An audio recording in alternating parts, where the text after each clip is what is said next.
There were 6 of them. Khakis, fake badges, walkie-talkies, and one guy wielding a clipboard like it was a damn weapon. "Step away from the demon," one of them barked.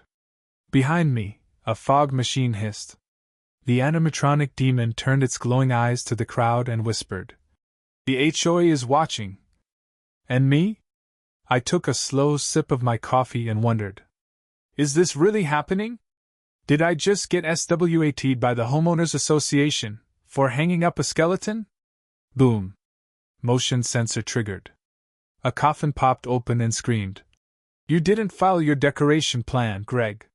1 week earlier, all I wanted was to let my kids put up some Halloween decorations. Just a plastic skeleton. That's it. Then Karen banned Halloween. So I built hell on earth.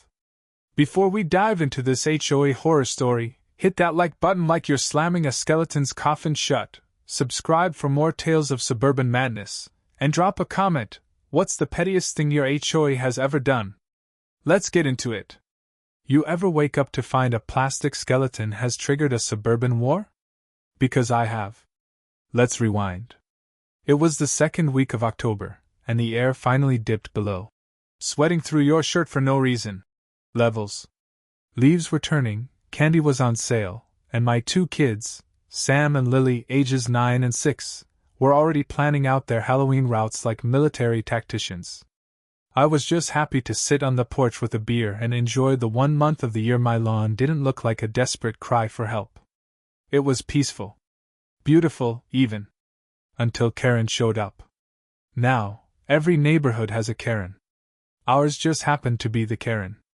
HOA president, neighborhood watchdog, and self-appointed fun assassin. She once wrote a 14-page letter to the city because someone planted the wrong species of tulip. Her house looked like it had been sponsored by a beige paint company. Her soul matched. And she hated Halloween. Not disliked.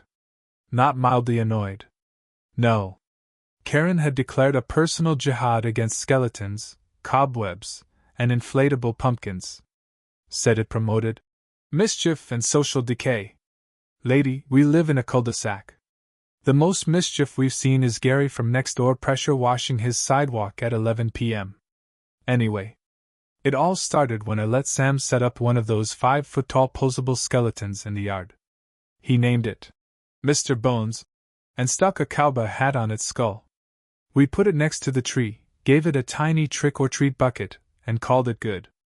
24 hours later, I woke up to an email with the subject line, "Immediate action required, violation #11-406. Attached was a photo of Mr. Bones. Captioned, like it was a mugshot. Per HOA Section 7B Yard Decor Limitations, no holiday-themed decor may be installed more than 5 days before the respective holiday. This includes, but is not limited to, skeletons, witches, ghosts, and other macabre elements that may negatively impact neighborhood aesthetic." Translation: Karen saw Mr. Bones, and her beige-loving soul combusted. I laughed. Thought it was a joke. Replied with a LOL. Happy October! And went on with my day. Mistake number 1. Because the next morning, Mr. Bones was gone. Just gone. His hat was still there. His little bucket, too. But the skeleton? Nowhere. Not in the bushes. Not on the street. Like he'd been raptured. Sam was devastated. Lily cried. And me? I was ready to bury a plastic skeleton in Karen's yard with a note that read, "I will rise again." But I kept it civil-ish. Walked over to Karen's porch, rang the bell. She answered wearing a cardigan so aggressively neutral it made my eyes hurt. "Morning," I said, already regretting the decision. "By any chance, have you seen a skeleton in the past 24 hours? She blinked. "Excuse me?" 5-foot plastic guy. Cowboy hat. Spooky grin. Real class act. Name's Mr. Bones. Her smile curled like sour milk. "You mean the unauthorized display?" "Ah." I narrowed my eyes. "You took him. I relocated it. It violated seasonal decor regulations." I stared at her. You kidnapped a skeleton. She folded her arms. Your skeleton was in violation. I glanced at her porch, where a small wooden sign said, Welcome Fall, surrounded by 2 ornamental gourds and a fake leaf wreath. You've got fall decor up. She sniffed. Autumnal elements are permitted. So let me get this straight. A fake leaf is fine. A fake skeleton?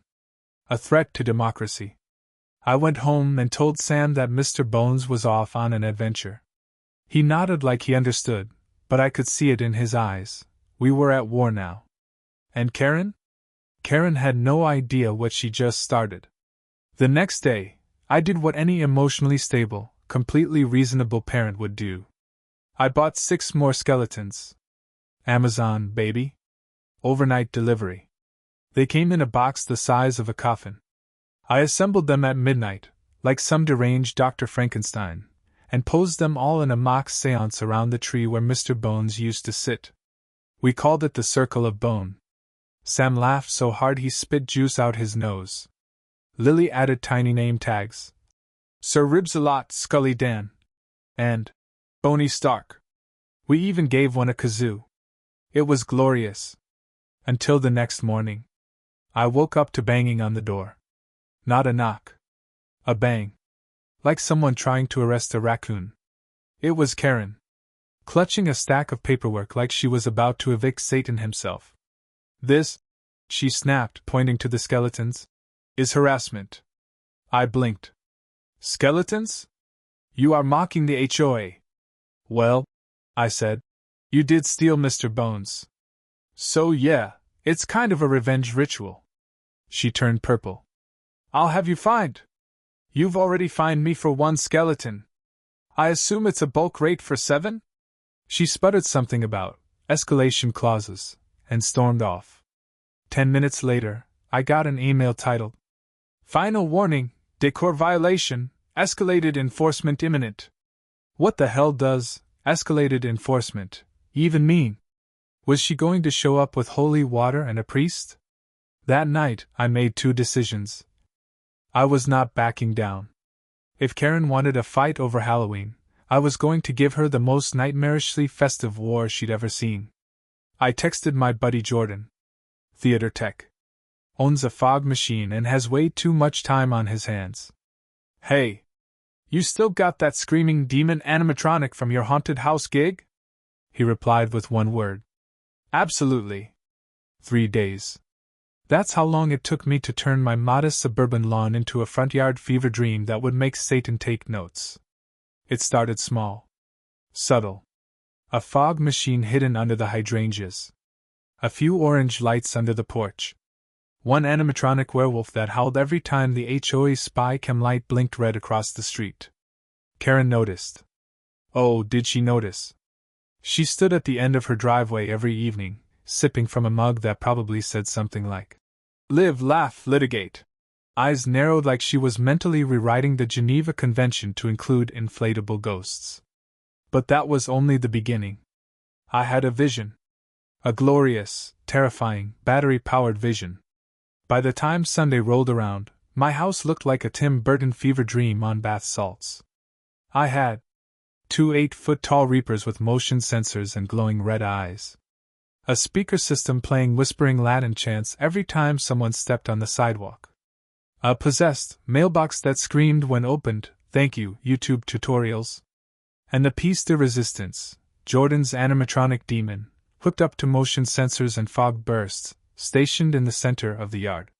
He dubbed it Karen the Soul Taker. It growled. It blinked. It screamed lines like, "Your HOA cannot save you now," when someone walked by. Honestly, I was proud. Sam said it was cooler than Disneyland but with more fire. Lily named the werewolf Barry. We were a happy family. A creepy, slightly unhinged, but happy family. And then came the letter. Cease and desist. Violation of Community Safety Mandate 3C. It was slipped under my door, typed in all caps, printed on heavy ivory paper like it was the Magna Carta. Signed, of course, by Karen. Due to your continued noncompliance and introduction of dangerous and potentially traumatizing elements into the community, your property is now under emergency visual review. Emergency visual review. What does that even mean? Were they sending the FBI? Ghostbusters? I didn't respond. Instead, I added 2 animatronic zombie children that crawled on all fours and screamed for candy. And then I waited. The review came the next morning. Karen didn't come alone this time. Oh no. She brought backup. 4 people deep. All in matching polos. One guy carried a measuring tape. Another had a clipboard with laminated decorum standards. I swear one of them had a laser level. They stood in my yard like they were planning an exorcism. Karen, of course, took the lead. "Mr. Reynolds," she said, tone syrupy with menace, "we are here to perform an official inspection under Clause 9A of the Community Safety Protocols." I nodded solemnly. "Do you need a waiver for supernatural activity, or are you guys covered by your own hubris?" She ignored me and pointed at the demon animatronic. "This violates height restrictions for lawn decor. Nothing over 6 feet without HOA pre-approval." I looked at the demon. It was 5 feet 11 inches. Without the horns. I measured. "He's under. He's on a base," she snapped. "That counts." I blinked. "So does your hairdo. Should I fine you for structural additions?" Her face twitched. "This is a safety concern. You are promoting chaos. Mischief. The kids love it," I said, folding my arms. "Is it mischief if it brings joy?" Karen turned red. Like fully cranberry sauce at Thanksgiving red. "This isn't joy. It's visual terrorism." Meanwhile, one of the polo drones was poking the fog machine with a pencil like he expected it to bite him. The measuring tape guy kept muttering things like, "Violation density ratio," under his breath. I realized something then. They didn't understand Halloween. To them, it wasn't fun. It was rebellion. Disorder. And worst of all, joy that they couldn't control. And Karen? She couldn't have that. She turned to me again, teeth clenched. "You have until midnight tonight to dismantle this abomination or we will take legal action." I leaned in, lowered my voice just enough to sound like a horror movie trailer. "Karen, if you think this is an abomination, you haven't seen what happens on Halloween night." She stormed off. Sam watched the whole thing from the upstairs window. He stuck his head out and yelled, "The demon's name is Karen too, by the way." I swear I heard a neighbor snort from across the street. That night I doubled down. I added 2 foggers. Synchronized the demon's growls to motion triggers. Installed smart lights that flash red when someone stepped near the yard. Jordan programmed the porch lights to flicker like lightning. But the best addition? A Karen detection system. Okay. It was just a motion-activated speaker that screamed, "The HOA is watching!" every time someone walked by in a pantsuit. But it worked. We caught her 6 times between midnight and 4 a.m., sneaking up with a flashlight like she was doing recon in a war zone.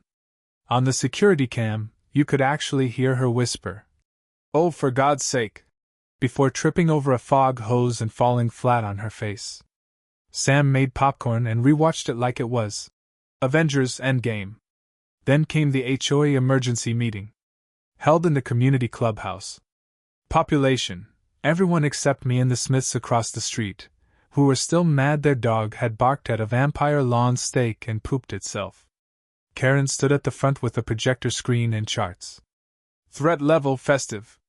Visual aggression scale, 9 out of 10. Community morale, endangered. She proposed an immediate suspension of Halloween displays across the entire neighborhood. Claimed it was a health risk. Said my decorations were causing undue emotional stress and increased incidence of childhood sugar mania. They voted. And they passed it. Halloween was officially banned in our neighborhood. Effective October 30th. My decorations had to come down. Trick or treating? Cancelled. Joy. Dead. Karen had won. But as she smiled at the end of the meeting, signing the resolution with her little gold pen, I stood outside the window.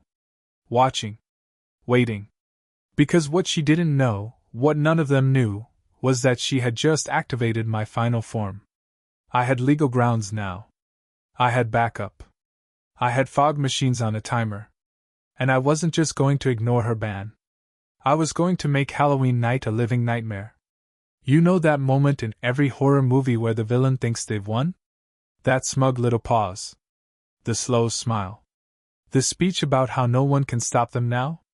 That was Karen. After banning Halloween, she strutted through the cul-de-sac like a victorious warlord, except instead of a sword, she wielded a clipboard, and instead of soldiers, she had a PowerPoint presentation about community morale metrics. The HOA resolution was passed. Decorations banned. Trick-or-treating cancelled. My kids? Crushed. Sam tried to be tough, said it was fine. Said he'd just play video games that night. Lily cried quietly while trying to glue cotton balls to a ghost costume she wasn't allowed to wear anymore. I sat on the porch, holding a cold beer that tasted like surrender, staring at my demon animatronic as it sat silent and deactivated in the middle of the lawn. And then I got a text. From Jordan. Hey! Still got that Halloween set up? Might want to check this out. Attached was a screenshot. Local Zoning Ordinance Section 12-134B. Homeowners retain the right to temporary festive displays on private property unless explicitly restricted by municipal statute. Translation? The HOA could ban Halloween all it wanted. But it couldn't override city code. And the city? Had no Halloween ban. I grinned so wide I nearly dropped my beer. Cue, legal heat. I emailed Karen that night. Dear President Whitaker. Asterisk per city zoning regulations, your HOA ban on Halloween decor is unenforceable. I will continue my decorations within the bounds of municipal law. Should you attempt to interfere, I will pursue a cease and desist under civic harassment statutes. Asterisk. Happy haunting. Mr. Reynolds. Attached, city zoning PDF highlighted. Photo of the demon with a tiny Santa hat, for seasonal misdirection. A GIF of Jack Skellington moonwalking. No reply. But I knew she got it. Because 10 minutes later, my Ring camera picked up Karen storming past my house wearing fuzzy socks and muttering, "Damn loopholes," under her breath. Now, I wasn't content to just put the decorations back up. Karen wanted war. I was going to give her Armageddon, spooky edition. We're talking synchronized lightning strobes. A 12-minute haunted house audio loop featuring organ music, cackling witches, and unsettling nursery rhymes. A motion-triggered coffin that popped open with a fog burst and a voice that screamed, "Karen sent me!" And then, the big one. The tunnel of HOA terror. Using old cardboard, tarp, and some discarded PVC, Jordan and I built a walk-through tunnel that started at my sidewalk and led to the porch. Inside were animated bats that dropped from strings, an air cannon that hissed like a rattlesnake, a talking animatronic dressed in a Karen-style wig and blazer that said things like, "You didn't submit your landscaping plan, Greg! This pumpkin violates Code 3A! We have your dog on camera pooping near the roses!" Sam did the voice. It was horrifyingly accurate. October 30th. The night before the big night. I turned everything off by 10 p.m. Stayed quiet. Played nice. Karen must have thought I'd back down. Her porch lights were glowing smugly all night. Then midnight hit. I flipped the switch. Every light on my property turned blood red. The demon screamed to life. The Karen animatronic welcomed visitors in full shriek mode. Fog machines erupted like the gates of hell had opened in the cul-de-sac. And taped to my mailbox was a laminated copy of the city zoning ordinance, in bold Comic Sans, just for flair. October 31st. D-Day. The neighborhood was already buzzing. Kids in costumes peeked around corners. Parents whispered about that one house that went rogue. Someone brought hot cider. Someone else brought a Bluetooth speaker playing Thriller on loop. By sundown, My lawn had drawn a crowd. Karen? She wasn't ready. She tried. Oh, she tried. She marched down the sidewalk with her clipboard like Gandalf charging into Mordor. She yelled at kids. Tried to call the city. Tried to scream, "Emergency Order 9!" into her phone like it was a lightsaber. Nothing worked. The city told her the truth. We don't enforce HOA bans. If it's not breaking state or municipal law, it's not our problem. That's when she tried the police.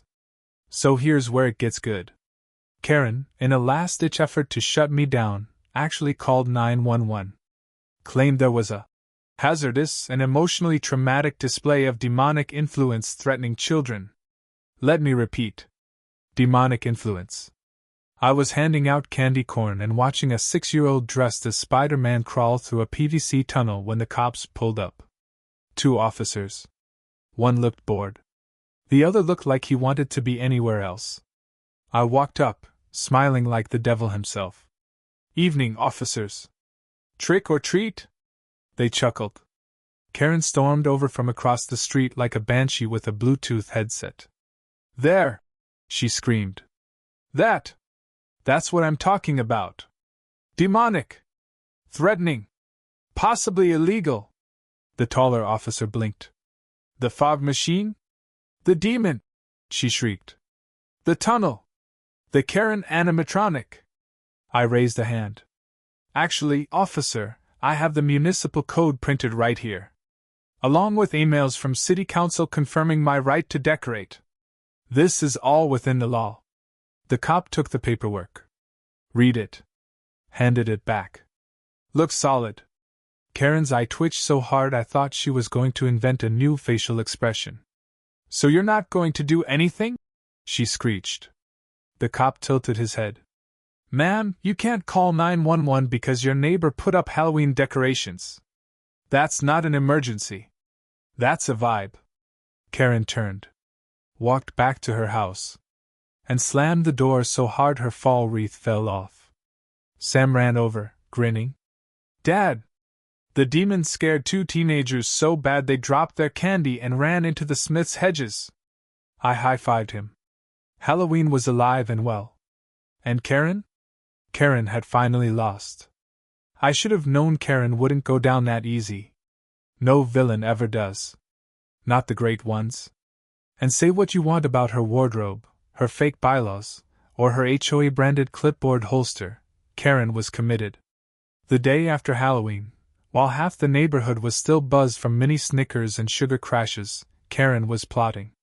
And not just her usual passive-aggressive nonsense. No. She was scheming like a Bond villain with a zoning map and a vengeance binder. And me?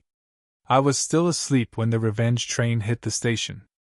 November 1st, 8:03 a.m. A pounding on my front door woke me up like a jackhammer to the soul. Not knocking, pounding. Like someone was trying to fistfight my house. I groaned, shuffled downstairs, opened the door in pajama pants and a shirt that read, "Death before decaf." Standing on my porch, Karen, arms folded, sunglasses on even though it was cloudy, flanked by 2 people holding clipboards and very serious expressions. Mr. Reynolds, she said, voice all business. We're here to conduct an environmental impact review. I blinked. A what? Karen held up a form like it was holy scripture. Per Emergency Resolution 12A, all homes that participated in unauthorized holiday activity are subject to post-event ecological assessment. Ecological? You used fog machines. That's vapor dispersion. Light pollution. Noise contamination. I snorted. Noise contamination? One of her clipboard minions looked up. You played Thriller 26 times between 6:45 p.m. and 9:10 p.m. They had notes. Timestamps. Karen smirked. We've received reports from concerned residents. Concerned residents. Translation. Karen, probably in a fake mustache, filing anonymous complaints to herself. Then she dropped the bomb. Your property has been classified as a temporary nuisance zone. I actually choked on my own saliva. What now? She smiled with the smugness of someone who alphabetizes their spice rack and judges others for owning non-matching Tupperware. As such, all non-permanent fixtures must be removed within 24 hours. Failure to comply may result in HOA intervention. I leaned in real close. Karen, we've been over this. You can't override municipal code. She blinked. Ah. But that was Halloween. Halloween is protected. I narrowed my eyes. This is November. Oh. So that was the game. She couldn't beat me on Halloween, so now she was trying to find me for the aftermath. Classic Karen. Like a horror sequel no one asked for. So I smiled. And that's when she should have known she'd screwed up. That night I made calls. To Jordan. To my buddy Miguel, a graphic designer with too much time and not enough impulse control. To Lisa from the next street over, she's a paralegal and part-time costume designer, which is an insane combo but perfect for what I needed. By 2 a.m., we had a plan. By 6 a.m., we had permits. And by 10 a.m., Karen's war on Halloween had officially escalated into something far worse. A neighborhood festival. November 3rd. Karen woke up to find a stage in my front yard. A real stage. With lighting trusses, banners, and a sign that read, Performing Arts Spookstock 2023, a celebration of community, costumes, and constitutionally protected holiday cheer jack-o'-lantern. With a subtitle, Now legally permitted under Section 14 of the Community Events Code. Yep. I filed for a community event permit. Named it a cultural awareness gathering. Cited the First Amendment, local festival ordinances, and seasonal expression rights. Karen could ban Halloween. But she couldn't ban free speech and cultural festivities. And now my yard was a party. We had a popcorn machine. A fake graveyard now rebranded as Heritage Memorial Site. Kids in leftover costumes. Lily wore a zombie ballerina outfit she refused to retire. A fog machine dubbed Atmospheric Educational Display. Sam emceeing on the mic with lines like, Let the festivities commence under the watchful eyes of Karen the Destroyer. Did we push it? Absolutely.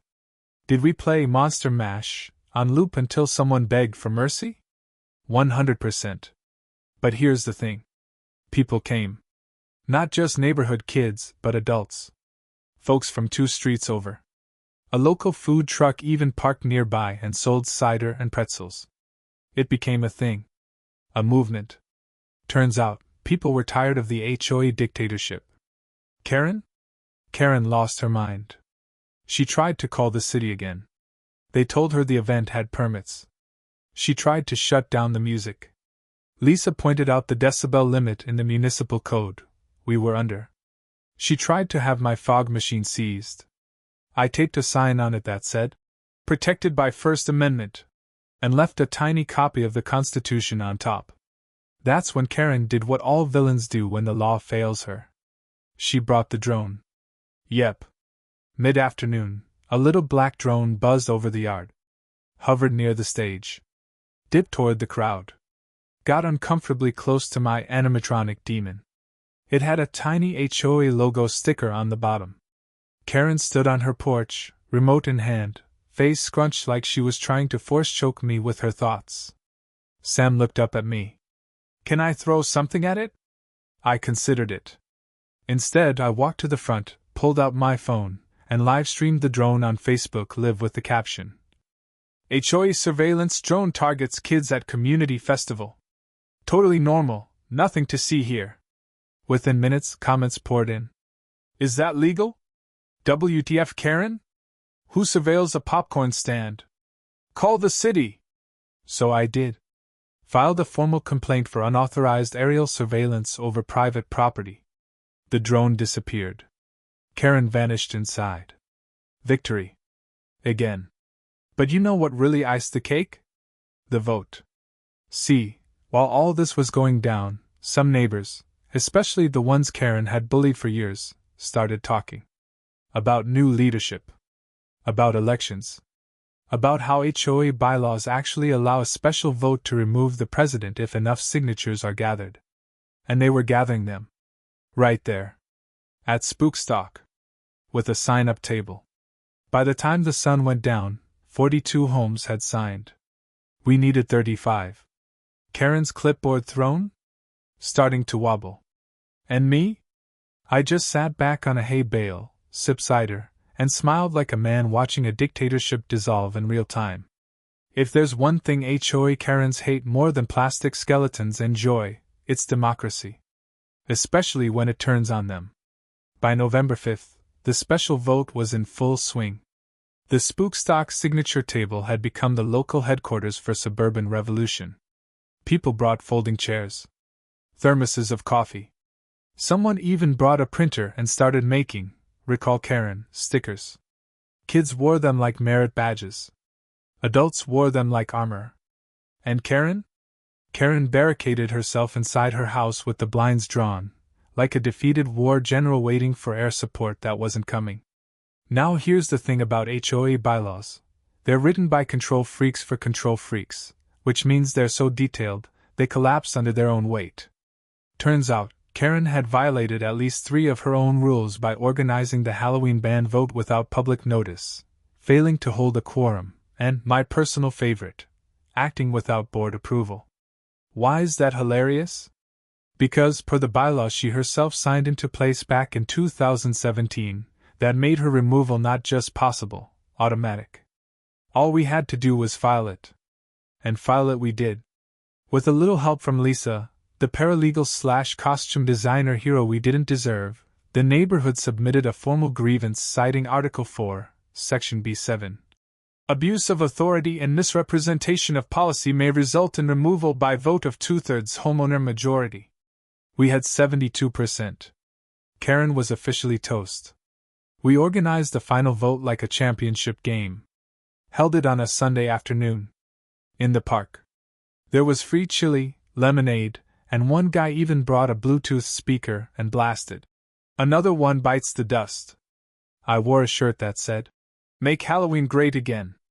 Sam wore a cape. Lily passed out mini candy bars to anyone who voted. Yes. Karen didn't show. She did, however, send a cease and desist letter via certified mail to 3 people on the event committee, claiming defamation and unlawful character assassination. We passed it around, read it out loud like story time, and then used it as a napkin for chili spills.